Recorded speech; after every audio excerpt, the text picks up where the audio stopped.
मुसलमान मारे जा रहे हैं, काटे जा रहे हैं। आज पूरी दुनिया में मुसलमानों का जो हाल है और खास तौर पर हमारे हिंदुस्तान में जो कुछ होने जा रहा है और हो रहा है, खबर भी है कुछ। जलसे तो खूब हो रहे हैं, कॉन्फ्रेंस हो रही हैं, रहमत आलम कॉन्फ्रेंस, मुख्तार दो आलम कॉन्फ्रेंस, मालिक कौनैन कॉन्फ्रेंस। मैं आपसे पूछना चाहता हूं, ये सब नबी की मजलिस है ना? अलग अलग नाम है, जिक्र रसूल की महफिल है कि नहीं? बोलिए। और जिक्र रसूल की महफिल का यही अदब होता है?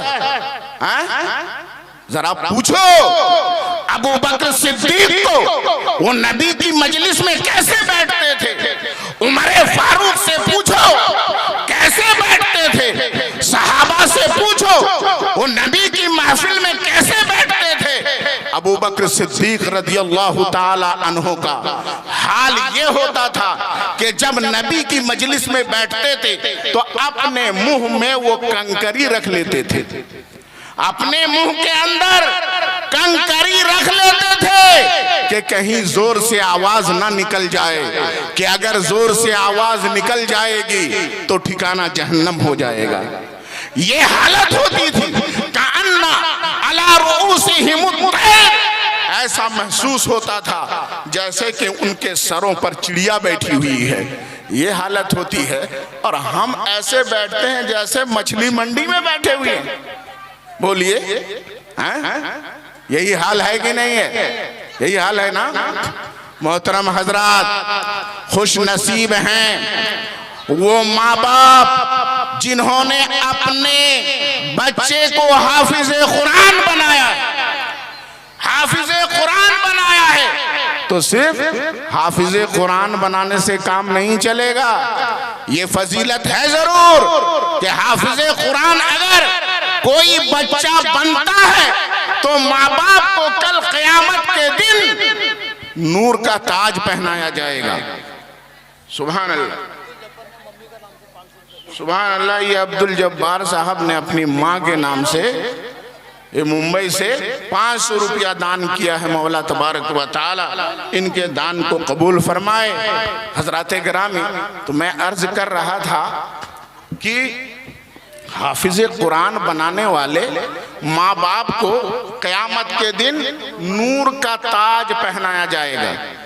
कैसा नूर का ताज होगा? अल्लाह के नबी फरमाते हैं उल्बिसा वालिदाहु ताजन, माँ बाप को ऐसा ताज पहनाया जाएगा ज़ौउहु अहसनु मिन ज़ौइ शम्सी फी बुयूति दुनिया। ऐसा नूर का ताज होगा, ऐसा ताज होगा कि उसकी रोशनी ऐसी होगी, उसकी रोशनी ऐसी होगी कि दुनिया में जैसे सूरज की रोशनी होती है ना, सूरज की रोशनी से भी ज्यादा। कुछ बोलो सुभान अल्लाह।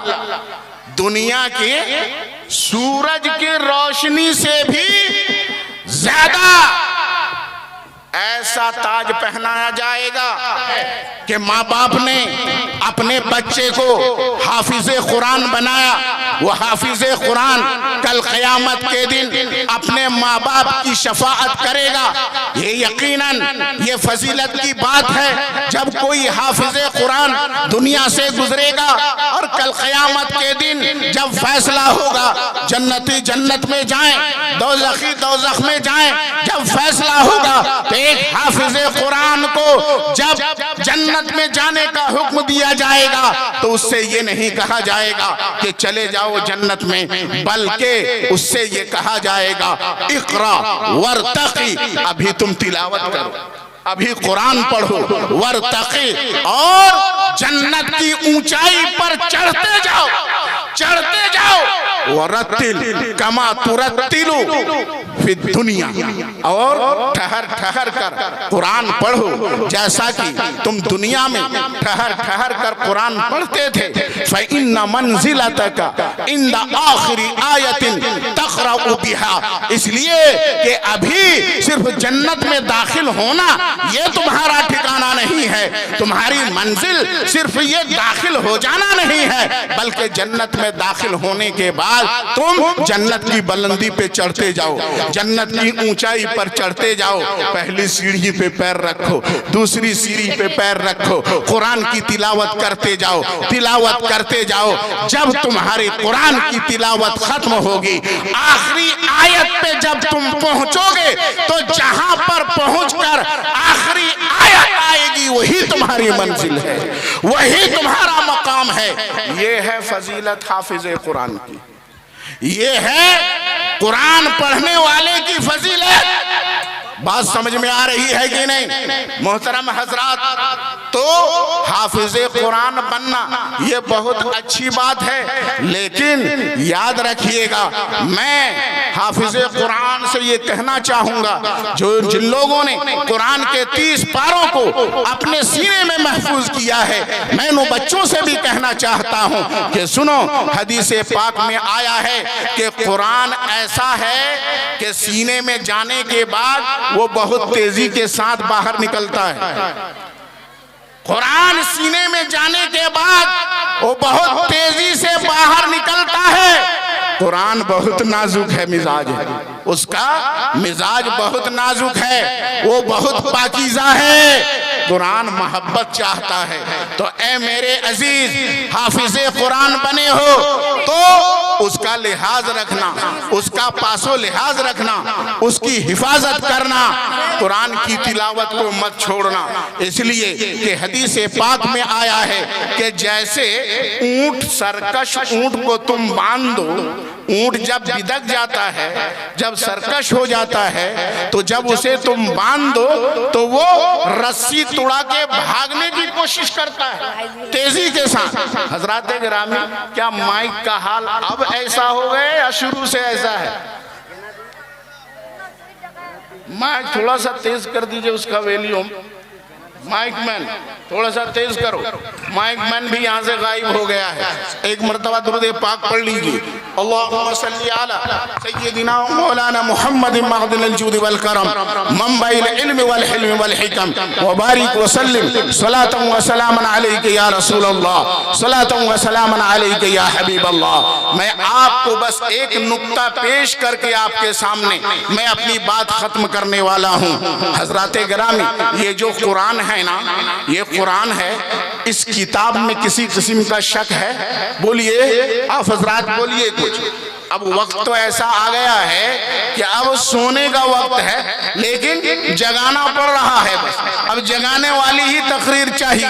हजरात गिरामी, बस 10-15 मिनट आप हजरात और बर्दाश्त करें। इंशाअल्लाह ताला आपको कोई मैसेज दे के मैं यहाँ से जाना चाहता हूँ। हजरात गिरामी, अब आप बताएं, ये कुरान है, इसमें किसी किस्म का शक है? शक है? नहीं ना, यकीन ही यकीन वाली किताब है, इसमें किसी किस्म का शक है ही नहीं, शक की गुंजाइश है ही नहीं। लेकिन मैं आपसे पूछना चाहता हूँ, बोलिए, इसमें अबू लहब ने शक किया था कि नहीं? बोलिए, शक किया था ना?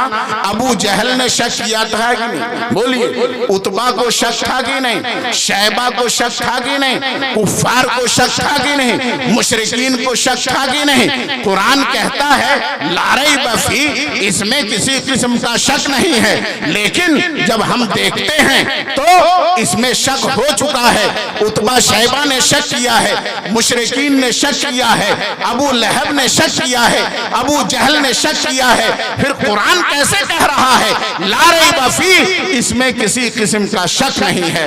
मोहतरम हजरात, मैं आपको लॉजिक से समझाना चाहता हूँ, आप हजरात के दिमाग में बात अच्छी तरह आ जाएगी। आप लोगों ने बीमार को देखा है ना, बीमार को देखा है ना, पेशेंट को देखा है ना, बुखार के मरीज को देखा है ना। बुखार का मरीज जो होता है उसके मुंह का मजा खराब हो जाता है। होता है ना, बोलिए। अब उसके सामने अच्छा लजीज खाना आप लाओ, उसके सामने मिठाई लाओ, तो वो मुंह में रखता है और रखने के बाद उसे उगल देता है, मजा नहीं है, कड़वा लग रहा है। मिठाई मुंह में डाल रहा है, कड़वापन का एहसास होता है, कहता है कड़वापन है, मीठापन नहीं है। क्या आप मान जाएंगे कि मिठाई में कड़वापन है? आप मानेंगे? बोलिए नहीं ना। आप क्या कहेंगे? भाई मेरे, मिठाई में मिठास है, मिठास है, लेकिन तेरे मुंह का मजा खराब हो गया है। जब तू अपना इलाज करवाएगा डॉक्टर से, डॉक्टर तुमको टैबलेट देगा, बुखार उतर जाएगा, मुंह का मजा वापस आएगा, तो जैसे ही तुम मिठाई को मुंह के अंदर रखोगे, तो जैसे मुझे मिठाई में मिठास महसूस होती है, तुझे भी मिठाई के अंदर मिठास महसूस होगी। इसलिए यहाँ कड़वापन तुझे महसूस हो रहा है कि तेरे मुंह का मजा खराब है, तू बीमार है। बिना किसी तमसील के जब कोई काफिर, जब कोई मुशरिक आपसे कहे कुरान में शक है, आप कहो मेरे भाई कुरान में शक नहीं है, कुरान तो लारे बफीह कह रहा है, इसमें किस्म किस्म का शक नहीं है। बस फर्क ये है कि तेरे दिल में बीमारी है, तू बीमार हो चुका है। अपने दिल से कुफ्र की बीमारी को निकाल दे, अपने दिल से शिर्क की बीमारी को निकाल दे, अपने दिल से नबी से दुश्मनी की बीमारी को निकाल दे, नबी से इनाद की बीमारी को निकाल दे। जब तेरे दिल से कुफ्र की बीमारी निकल जाएगी, शिर्क की बीमारी निकल जाएगी, इनाद की बीमारी निकल जाएगी, तो जिस तरीके से सिद्दीक़ अकबर ने कुरान में चाशनी महसूस की थी, तुम भी कुरान के अंदर मिठास महसूस करोगे। जिस तरीके से फारूक आजम ने इसमें कुरान में मिठास महसूस की थी, तुम भी कुरान के अंदर मिठास महसूस करोगे। जिस तरीके से उस्मान गनी, फारूक आजम, उस्मान गनी, मौला अली और तमाम सहाबा ने मिठास महसूस की थी, तमाम ताबईन ने मिठास महसूस की थी, तुम भी कुरान के अंदर मिठास ही मिठास पाओगे। हजरात गिरामी, ला रैब फीह, कुरान में किसी किस्म का शक नहीं है, इसमें शक की गुंजाइश नहीं है। हजरात गिरामी, एक बात मैं अर्ज कर दूं, मकसद लोगों का अलग अलग होता है, मकसद अलग अलग होता है। यहाँ जलसे में आने वाले कुछ लोगों का मकसद ये है कि हम सुरतान सुनेंगे, ये होता है कि नहीं? कुछ लोगों का मकसद ये होता है कि हम सुरतान सुनेंगे, कुछ लोगों का मकसद ये होता है कि हम ये देखेंगे कि मुकर्रिर कितना हाथ पटक पटक के तकरीर करता है, कितनी लच्छेदार तकरीर करता है, हमारे कान को कौन सी तकरीर अच्छी लगती है, हम ये देखने जाएंगे। और कुछ लोग ऐसे होते हैं जो ये इरादा लेकर के आते हैं, हम कुरान की बात सुनेंगे, हदीस की बात सुनेंगे, औलियाए किराम की बात सुनेंगे। अब आप बोलिए, जैसा जिसका मकसद होगा उसी के मुताबिक ही तो उसको बदला मिलेगा। बोलिए, उसी के मुताबिक ही तो बदला मिलेगा। अरे तकरीर तो छोड़ो, अगर नमाज पढ़ने वाला अगर उसका मकसद दिखावा हो तो कुरान कहता है फवैलुल लिल मुसल्लीन अल्लज़ीना हुम अन सलातिहिम साहून अल्लज़ीना हुम युराऊन व यमनऊनल माऊन। ऐसे नमाजियों के लिए वैल है, जहन्नम है। नमाज से बढ़कर कौन सी इबादत हो सकती है? बोलो। लेकिन मकसद बदल गया। अगर मकसद अल्लाह को राजी करना है तो जन्नत है, लेकिन नमाज पढ़ने का मकसद अगर लोगों को दिखाना हो कि लोग कहें ये बड़ा नमाजी है, तो वैल है, जहन्नम है। और कौन सी इबादत लेंगे? हिजरत एक बहुत बड़ी इबादत थी ना, मक्के से मदीना हिजरत करके जाना, ये बहुत बड़ी इबादत थी कि नहीं? बोलिए, थी ना।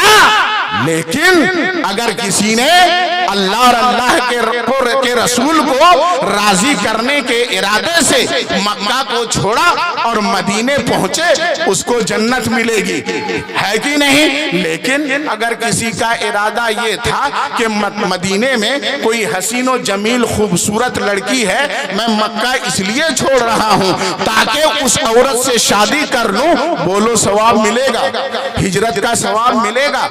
हरगिज नहीं। अल्लाह के प्यारे नबी सल्लल्लाहु ताला अलैहि वसल्लम ने मुतनब्बिह किया, ताकीद फरमाई और इरशाद फरमाया, इन्नमल अमालु बिन्नियात फमन कानत हिजरतुहु इलल्लाहि व रसूलिही फहिजरतुहु इलल्लाहि व रसूलिही वमन कानत हिजरतुहु इला दुनिया युसीबुहा अव इम्राअतिन यतज़व्वजुहा फहिजरतुहु इला मा हाजरा इलैहि। अल्लाह के नबी फरमाते हैं कि किसी शख्स ने अगर हिजरत की, मक्का छोड़कर कोई मदीना पहुंचा अल्लाह और अल्लाह के रसूल को राजी करने के लिए, तो उसको उसकी हिजरत का सवाब मिलेगा और मदीना जाने का सवाब मिलेगा। लेकिन अगर किसी ने मक्का इसलिए छोड़ा ताकि मदीने में एक खूबसूरत औरत है, वहां जाके उससे शादी करेंगे, तो उसको वही बदला मिलेगा, हिजरत का सवाब नहीं मिलेगा। तो सुन के चले जाओगे सुल्तान, सवाब कुछ नहीं मिलने वाला। नक्शा देखकर चले जाओगे, सवाब कुछ नहीं मिलने वाला। ये इरादा लेके आओ, कुरान सुनेंगे, अमल करेंगे, हदीस सुनेंगे, अमल करेंगे। और जब हदीस सुनने वाला होता है तो उसका रंग कुछ और होता है, उसका अंदाज कुछ और होता है। कुरान सुनने की नीयत वाले का अंदाज कुछ और होता है। अल्लाह और अल्लाह के रसूल की बातें सुनकर अमल का इरादा दिल में लाया है कौन, उसका अंदाज बताएगा, उसका तरीका बताएगा, उसके चेहरे का अंदाज बताएगा, उसके बैठने का अंदाज बताएगा, उसके बोलने का अंदाज बताएगा। मोहतरम हजरात, मैं आपसे ये कहना चाहूंगा कि कोई भी अमल हो, कितना ही बड़ा अमल क्यों ना हो, अगर नीयत अच्छी नहीं है, नीयत खराब है, तो पहाड़ के बराबर भी कोई अमल हो, वो जर्रे के बराबर भी सवाब नहीं मिलेगा। और अगर अमल जर्रे के बराबर है और नीयत बहुत अच्छी है, तो अमल के हिसाब से वही जर्रे के बराबर जो अमल है वो पहाड़ के बराबर हो जाएगा अल्लाह की बारगाह में। हजरात गिरामी, मैंने अर्ज किया, ये हाफिज़े कुरान है ना, 30 पारा कुरान को अपने सीने में महफूज किया। ये कुरान किसका कलाम है? बोलिए बोलिए, अल्लाह का कलाम है ना, अल्लाह का कलाम।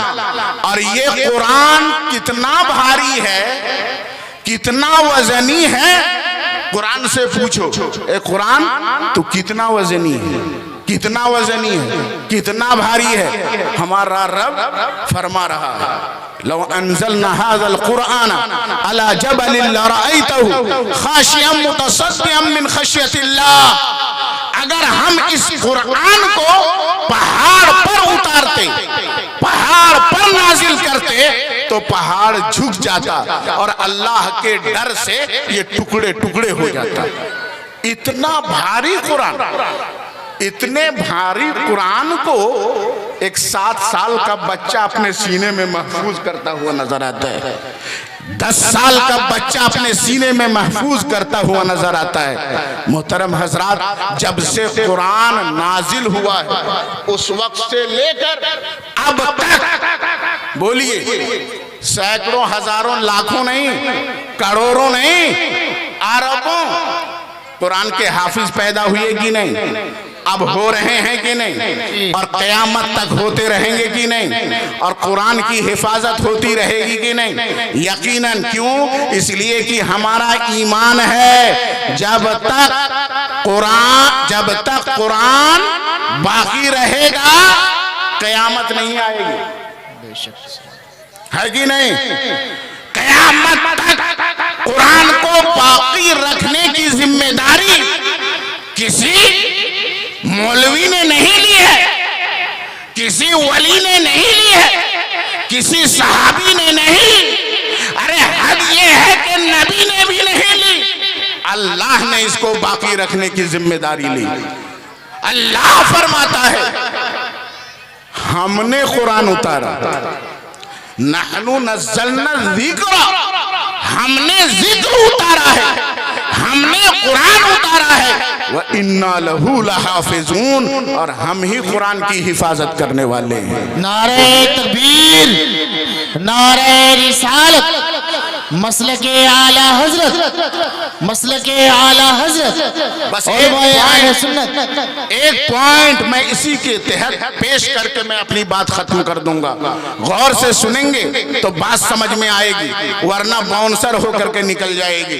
तवज्जो से सुनिए, भारी है कुरान, वजनी है कुरान, लेकिन एक 10 साल का बच्चा अपने सीने में कुरान को महफूज करता हुआ नजर आता है। यही कुरान अगर पहाड़ पे उतरता तो टुकड़ा टुकड़ा हो जाता, लेकिन एक बच्चा अपने सीने में कुरान को महफूज रखे हुए है। हजरात, राज क्या है? राज क्या है मैं आपको बता देना चाहता हूं। ये अल्लाह का कलाम है ना, उतरा किस पर? किस पर उतरा? बोलिए, कुछ भी बोलिए। हमारे नबी पर, हमारे नबी पर ये कुरान उतरा। कुरान उतरा नबी पर। पहाड़ पे उतर जाता तो टुकड़ा टुकड़ा हो जाता। किसी इंसान पर उतरता, उसका वजूद बाकी नहीं रहता, वो चकनाचूर हो जाता। नबी की जात पर कुरान उतरा, नबी ने अपने सीने में महफूज किया, अपने सीने में महफूज किया। अब नबी के जरिए से, नबी के वास्ते से अबू बकर सिद्दीक को मिल रहा है। तवज्जो है ना, अबू बकर सिद्दीक को कुरान मिल रहा है। नबी ने अपने सीने में लेकर पहले कुरान के बोझ को खत्म कर दिया, पहले कुरान के वजन को घटा दिया, खत्म कर दिया।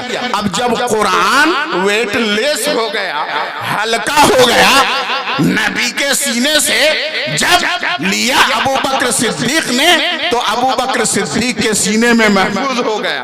उमर फारूक ने लिया तो उमर फारूक के सीने में महफूज हो गया। उस्मान गनी के सीने में महफूज हो गया। मौला अली के सीने में महफूज हो गया। अब वास्ता बवास्ता जब कुरान आया हमारे बच्चों के पास, तो हमारा 10 साल का बच्चा भी उस कुरान को जो नबी के वास्ते से अबू बकर उमर को मिला था, हमारा 10 साल का बच्चा भी उसे अपने सीने में महफूज करता हुआ नजर आता है। वास्ते से मिला, वरना डायरेक्ट मिलता तो वजूद बाकी नहीं रहता, चकनाचूर हो जाता। नबी ने इसके वजन को घटा दिया, इसको वेटलेस कर दिया। तब आसानी के साथ बच्चा बच्चा इसे याद करता हुआ नजर आता है। मेरे दोस्त और बुजुर्गों, इस नुक्ते को समझने के लिए अब एक बात समझिए। हमारी बात आप समझ रहे हैं? अब बोलिए, समझ रहे हैं ना? समझ रहे हैं। आप कुछ बोलेंगे तो मैं समझूंगा, समझूंगा कि नहीं? क्यों? इसलिए कि मैं भी इंसान, आप भी इंसान। और अगर आप किसी जानवर को कुछ बोले, देखिए कुछ इशारे होना और रोजमर्रा उसे मारकर अपने घर की तरफ हाँकना एक अलग बात है, लेकिन किसी जानवर को आप सूरह फातिहा पढ़ाने लगे, बोलिए कुछ समझेगा, पढ़ेगा? नहीं ना, याद कर सकेगा? नहीं। तो याद करने के लिए, समझने के लिए, अपनी बात को ट्रांसफर करने के लिए जरूरी है कि जिस तक अपनी बात हम ट्रांसफर कर रहे हैं वो हम में से हो। हम इंसान तो वो भी इंसान हो, ऐसा ना हो हम इंसान और वो जानवर हो। तो ट्रांसफर करने के लिए एक जिन्स का होना जरूरी है। इंसान हो तो इंसान की बात इंसान समझेगा। अगर बात करने वाला खुदा हो तो सुनने वाला और समझने वाला इंसान हो, समझ सकेगा? बोलिए, समझ सकेगा? सुन सकेगा? नहीं। इसलिए तो हजरत मूसा अल्लाह का कलाम डायरेक्ट नहीं सुने, सुने किससे? दरख्त के पर्दे से। दरख्त से आवाज आई, इन्नी अना अल्लाह, मैं अल्लाह हूं। वास्ते से सुना था कि नहीं? डायरेक्ट कोई इंसान अल्लाह की बात बोलिए सुन सकता है? नहीं सुन सकता है, नहीं सुन सकता है ना। तो अल्लाह की बात जब नहीं सुन सकता तो बंदे को अल्लाह की बात बोलो समझने की ताकत है? समझेगा बंदा? नहीं समझेगा तो हिदायत कैसे मिलेगी? अल्लाह किस बात से राजी है वो कैसे मालूम होगा बंदे को? अल्लाह किस इबादत से राजी है? जब अल्लाह के कलाम को बंदा समझता ही नहीं, अल्लाह की बात को सुन ही नहीं सकता, समझ ही नहीं सकता, तो हिदायत कैसे हासिल करेगा? बोलो। अब जरूरत पेश आई ना एक वास्ते की, एक मीडिएटर की, बीच में एक जरिया की, एक वास्ते की। बोलिए जरूरत आई कि नहीं? मीडिएटर की जरूरत आई कि नहीं? एक मीडिएटर की जरूरत आ गई जो आम इंसानों की तरह ना हो, जो आम इंसानों की तरह ना हो, लेकिन इंसानों में रहता हो। अगर इंसानों में ना रहे तो अल्लाह की बात अल्लाह से लेकर इंसानों तक वो पहुंचाएगा कैसे? बोलिए। और अल्लाह के करीब हो, इतना करीब हो, इतना करीब हो कि अल्लाह की बात को वो सुने, समझे और बंदों तक पहुंचाए। बोलिए। तो बीच में एक वास्ते की जरूरत थी। अब वो वास्ता आम इंसान नहीं बन सकता था, इसलिए अल्लाह तबारक व तआला ने रसूलों को पैदा किया, रसूलों को पैदा फरमाया। ये रसूल आम इंसानों की तरह नहीं होते हैं, ये बशर के भेष में होते हैं, लेकिन लाकल बशर होते हैं, ये बेमिसल बशर होते हैं। ये आम इंसानों के दरमियान रहने वाले ये इंसान आम इंसानों की तरह नहीं होते हैं। इनमें अल्लाह ने ऐसी सलाहियत रखी कि अल्लाह से ले और बंदे को दे।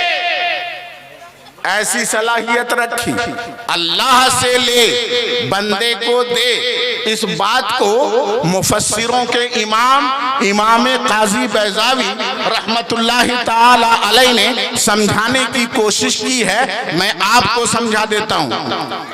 आपका जो ये बॉडी है ना, ये जिस्म है ना, जब आप बच्चे थे तो आपकी हड्डी क्या इतनी ही मोटी थी? बोलिए। ये जो बच्चे हैं इनकी हड्डियां पतली है ना, जैसे जैसे ये बड़े होंगे तो हड्डियां मोटी होंगी कि नहीं? बोलिए होंगी ना।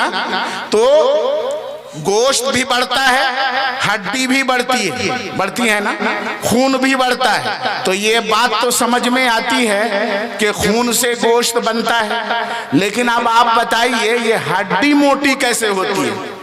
इसको ग़िज़ा कहां से मिलती है? हड्डी तो एक सूखी चीज है, सूखी है कि नहीं? उसका मिजाज, उसमें सूखापन है, रूखापन है, लेकिन हड्डी को ग़िज़ा मिलती है जिस्म के गोश्त से। गोश्त से हड्डी बनती है। ये फिजिक्स वाले बच्चे, बायोलॉजी वाले अच्छी तरह समझेंगे। गोश्त से हड्डी बनती है, यानी हड्डी गोश्त से ग़िज़ा हासिल करती है, लेकिन हड्डी का मिजाज अलग, गोश्त का मिजाज अलग। गोश्त नरम होता है ना, और हड्डी सख्त होती है।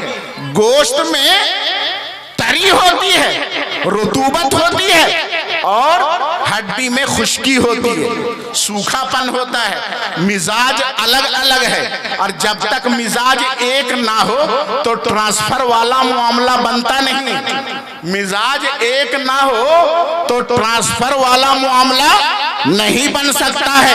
अभी आपका मिजाज भी इंसान का मिजाज, मेरा मिजाज भी इंसान का मिजाज, आपकी तबीयत इंसान की तबीयत, मेरी तबीयत इंसान की तबीयत तो मैं जो कह रहा हूं आप समझ रहे हैं, लेकिन यहाँ अलग अलग मिजाज है।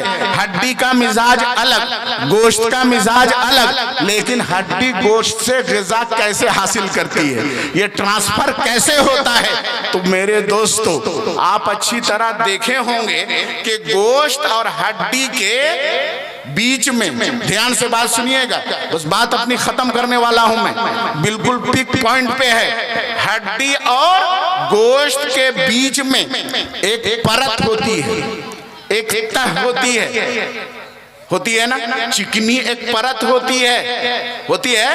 वो जब उखड़ जाती है तो परेशानी हो जाती है, होती है ना। उसे यूपी की जबान में बोलते हैं कुर्री। यूपी की जबान में क्या बोलते हैं? उसे कुर्री बोलते हैं। आप लोग अपने सुरजापुरी में क्या बोलते हैं उसको? बोलिए तो। हाँ, कैल्शियम। कैल्शियम नहीं, कैल्शियम तो जिस्म के अंदर होता है ना। पर्दा बोले, कुछ भी बोले, बहरहाल गोश्त और हड्डी के बीच में एक परत है, चिकनी सी परत है। जब उसको आप उठाएंगे तो हड्डी की तरह वो सख्त नहीं है ना, कुर्री है। उसको आप चिबाइए तो फिर आप आसानी से उसे चिबा सकते हैं, लेकिन वो गोश्त भी नहीं है, कुरमुरी सा बोलते हैं, मौलाना साहब ने बताया। वो गोश्त नहीं है ना। बोलिए, गोश्त है? नहीं। वो हड्डी है? हड्डी भी नहीं है। बात सुनिए, हड्डी को आप चिबा नहीं सकते, समझ में आ रही है ना। गोश्त नहीं है, क्यों? इसलिए कि गोश्त की तबीयत नर्म है, उसमें लचक है, इसमें रूखापन है, सख्ती है इसमें। तो गोश्त नहीं है वो, हड्डी भी नहीं है, लेकिन दोनों का मिजाज थोड़ा थोड़ा लिए हुए है। अब बात आप समझ में आई? अब समझने के करीब आ गए होंगे। थोड़ा थोड़ा मिजाज दोनों का भी है। गोश्त का मिजाज है, गोश्त को हम चिबा लेते हैं और इसको भी चिबा लेते हैं, उसका मिजाज है ना। कुछ इसमें नरमी है, कुछ खुश्की है, सख्ती है। हड्डी की तरह सख्त नहीं है, गोश्त की तरह नरम नहीं है, लेकिन थोड़ा थोड़ा मिजाज दोनों का लिया हुआ है। क्यों? इसलिए लिया हुआ है ताकि वो गोश्त से ग़िज़ा को ले और हड्डी को ट्रांसफर कर दे। बात समझ में आ रही?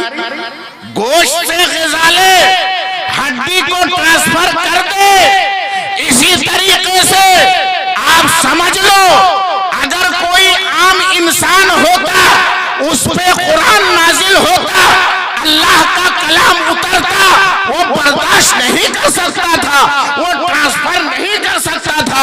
अल्लाह ने नबी को पैदा किया, और नबी ना खुदा है ना खुदा से जुदा है, बीच का वास्ता है, बीच का वास्ता है, वो वाजिब नहीं है। यहाँ पर इल्मी बात कर दूं और इमाम इश्क व मोहब्बत आला हजरत के एक शेर से मैं समझा दूं, ताकि उलमा के समझ में भी आ जाए, और उस शेर को जो झूम झूम कर पढ़ते हैं, जब पढ़े तो बसीरत का अफरोज वो हो जाए और दिल में वो नूर पैदा हो जाए। हजरत गिरामी, अल्लाह तबारक व तआला वाजिब है, वो बाकी है, बंदा फानी होने वाला है, हादिस है। अल्लाह तबारक व तआला वाजिब है, बंदा मुमकिन है। इमाम इश्क व मोहब्बत आला हजरत मुजद्दिद दीन व मिल्लत इमाम अहमद रजा खां फाजिल बरेलवी इस हकीकत से पर्दा उठाते हुए इरशाद फरमाते हैं, मुमकिन में ये कुदरत कहाँ, मुमकिन में ये कुदरत कहाँ। या रसूल अल्लाह, आप तो आलम इम्कान में रहते हैं, इंसानों की दुनिया में रहते हैं, इंसानों के दरमियान रहते हैं, लेकिन या रसूल अल्लाह, आपकी कुदरत देखता हूं तो आपको इंसान कैसे कहूं, आपको इंसान कैसे कहूं? जब देखता हूं आप उंगली का इशारा करते हैं, चांद के दो टुकड़े हो जाते हैं, आपको इंसान कैसे कहूं? या रसूल अल्लाह, जब देखता हूं उंगलियों की खाइयों से पानी के चश्मे बह जाते हैं, या रसूल अल्लाह, आपको मुमकिन कैसे कहूं, आपको इंसान कैसे कहूं? मुमकिन में ये कुदरत कहां, मुमकिन में ये पावर कहां, मुमकिन में ये कुदरत कहां, वाजिब में अब्दियत कहाँ? लेकिन आप तो अब्दे इलाह हैं, आप तो अल्लाह के बंदे हैं। लेकिन या रसूल अल्लाह, अगर आपको खुदा कहूं तो खुदा कैसे कहूं? आप तो खुदा के बंदे हैं। मुमकिन में ये कुदरत कहाँ, वाजिब में अब्दियत कहाँ? लेकिन आप तो अब्दे इलाह हैं, आप तो खुदा के बंदे हैं। आपको इंसान कहूं तो कैसे कहूं? आम बंदा कहूं तो कैसे कहूं? और बंदा होने का इनकार करूं तो कैसे करूं? लेकिन आम इंसान बोलूं, मुमकिन बोलूं, ये भी खता है। आम इंसान बोलूं, ये भी खता है। वाजिब बोलूं, ये भी खता है। हैरान है, ये भी खता, ये भी नहीं, वो भी नहीं। या रसूल अल्लाह, अब मैं हैरत में पड़ गया। अगर मुमकिन आप नहीं हैं, यानी इंसान नहीं है और खुदा भी नहीं है, तो फिर हैरत में मैं पड़ गया। ये भी तो हैरत की बात है ना। मैं क्या बोलूं? आम इंसान बोलूं, खुदा बोलूं तो खता है, गलत है। आम इंसान बोलूं तो गलत है। तो फैसला क्या फरमाते हैं? इरशाद फरमाते हैं, ये हैं अब्दे, हक ये हैं अब्दे इलाह और आलम इम्का के शाह। बरज़ख है ये सिर्रे खुदा, ये भी नहीं, वो भी नहीं। हजरात गिरामी, बरज़ख हैं आप इंसान और खुदा के बीच में बरज़ख हैं, वास्ता हैं। या रसूल अल्लाह, आपको आम इंसान भी हम नहीं कह सकते, आपको खुदा भी नहीं कह सकते। आप एक खुदा और इंसानों के बीच में एक वास्ता हैं। अब आप क्या हैं? खुदा का राज है, भेद है। या रसूल अल्लाह, आपको खुदा जाने, आप खुदा को जाने। हम तो इतना जानते हैं कि बीच में आप वास्ता हैं। जो कुछ हमें मिल रहा है वो आपसे मिल रहा है, खुदा दे रहा है, आप बांट रहे हैं। आपने फरमा दिया, इन्नमा अना कासिम वल्लाहु यूती, मैं बांटता हूँ, खुदा देता है। एक सरफिरे ने कहा कि खुदा बांटता है और नबी देते, खुदा देता है और नबी बांटते हैं। तो इसका मतलब तो ये हुआ, अमेरिका को सारी दौलत खुदा ने दे दी है। अमेरिका को सारी दौलत खुदा ने दे दी है और मुसलमानों को बोलो मोहताज बना दिया है। बना दिया ना, यही बोलते हैं। एक सरफिरे ने जब ये कहा तो मुसलमानों ने कौन सी गलती की? ये मोहताजी है। बोलिए, नबी देते हैं तो क्या अमेरिका को रिस्क देते हैं, रशिया को रिस्क देते हैं, काफिरों को खूब रोजी देते हैं, मुसलमानों को नहीं देते? तो सबसे पहले तो समझ लेना चाहिए, उसने समझा ही नहीं। नबी ने क्या फरमाया? मैं तो बांटने वाला हूं, देता है अल्लाह। मैं बांटने वाला हूं, देता है अल्लाह। तो अगर तुम इस पे एतराज करो, इसका मतलब ये है कि पूरी दौलत दे दी अमेरिका को, रशिया को, चाइना को। तो अब एतराज किस पर हुआ? बोलिए, नबी पर हुआ या अल्लाह पर? अल्लाह पर। इसलिए याद रखो, अगर कोई उंगली उठेगी नबी की तरफ तो हकीकत में वो उंगली नबी की तरफ नहीं उठने वाली, वो खुदा की तरफ उठने वाली है। अपना हश्र समझ लेना, किस पे उंगली उठाते हो हजराते गिरामी। लेकिन मैं ये आपको बता देना चाहता हूँ, प्यारे नबी ने जो फरमाया कि अल्लाह देता है, मैं बांटता हूँ। तो अच्छा बताइए, नबी बांटते हैं तो अल्लाह के हुक्म से बांटते हैं या अपनी मर्जी से बांटते हैं? अल्लाह के हुक्म से बांटते हैं, क्योंकि प्यारे नबी ने खुद फरमाया, है सो उमर, मैं वही रखता हूं जहां हुक्म दिया जाता है। मैं उसे देता हूं जिसे देने का हुक्म होता है। और फिर दुनिया तो मोमिनों के लिए कैद खाना है, मोमिनों के लिए कैद खाना है। यहाँ जरूरत के मुताबिक ही चीज दी जाती है, तो यहाँ पर बहुत आसूदगी नहीं मिलने वाली है। मुसलमानों की असल राहत, मुसलमानों का असल आराम तो आखिरत के घर में है, वहां के लिए रखा है रब ने। कुरान कहता है जो आंखों की ठंडक रब ने छुपा रखी है, ना वो तुम्हारे ख्याल में आ सकता है, ना दिमाग में आ सकता है, ना खतरा कल्ब पे गुजर सकता है। हजरात गिरामी, प्यारे नबी पर एतराज होगा तो डायरेक्ट खुदा पर एतराज होगा। लेकिन एक आखिरी बात मैं पेश करके अपनी बात बिल्कुल खत्म